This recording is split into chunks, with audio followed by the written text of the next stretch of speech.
आता बातमी पाहूया शिवसेनेच्या पक्षचिन्ह सुनावणी संदर्भात। शिवसेना पक्षचिन्हाची आजची सुनावणी संपली आहे। सर्वोच्च न्यायालयामध्ये उद्या पुन्हा सुनावणी होणार आहे। उद्या अपात्रतेवर बोलून सिब्बल त्यांचा युक्तिवाद संपवतील अशी माहिती समोर येते आहे। कपिल सिब्बल यांनी कोर्टामध्ये ही स्वतः माहिती दिली आहे। तर सर्वोच्च न्यायालयात नेमकं काय घडले, आज कशी सुनावणी पार पडली आहे, कोणते मुद्दे होते पाहूया।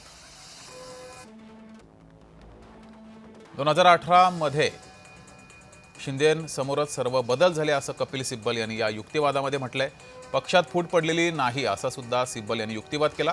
तर पक्षातील नेता म्हणजे काय असा कोर्टाने सवाल उपस्थित केला, त्यावर नेता हे पद पक्ष संघटनेतील आहे असं सिब्बल यांनी त्यावर उत्तर दिलंय।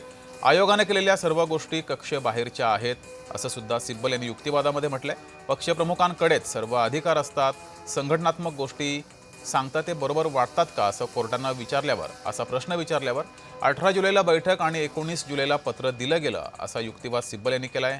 हे कसं शक्य आहे, हे चुकीचं आहे असं सुद्धा कपिल सिब्बल यांनी म्हटलंय। शिंदेंनी हे कृती केली होती, यांच्या पक्षाने ही कृती केली होती असं म्हटलंय।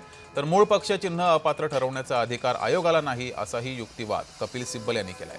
तर फूट म्हणजे नक्की काय असा सवाल जेव्हा कोर्टाने उपस्थित केला, त्यावर एकनाथ शिंदेंची निवड बेकायदेशीर आहे। सेनेमध्ये आधी राष्ट्रीय कार्यकारिणीनंतर प्रतिनिधी सभा असते, विधिमंडळ पक्ष कसा विकला जाऊ शकतो असे अनेक सवाल कपिल सिब्बल यांनी उपस्थित केले।